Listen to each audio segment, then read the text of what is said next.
again yung speaking. So for this vlog guys, samahan nyo po ako sa vlog ngayong araw. At yun nga po guys, naglalaro nga po kami dito.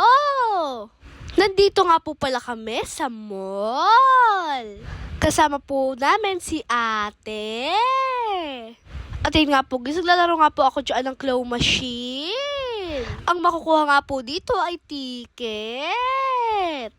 At tinry din po namin yung mga iba pong claw machine. At hindi po kami nakakuha. Dahil ang hirap pong kunin, pero ang dahil po namin nakuha ticket. Grabe, punong-puno po talaga yung kamay ko dito. Dahil sobrang dami nga po talaga namin nakuha ticket. Ito nga po lahat ng nakuha po namin. At pagtapos nga po namin maglaro ay pinabilang na po namin sa machine yung amin pong napalalo ng mga ticket. At sana po yung natawa po kayo sa aming vlog ngayong araw. Please like, share, and follow my page po. Salamat po.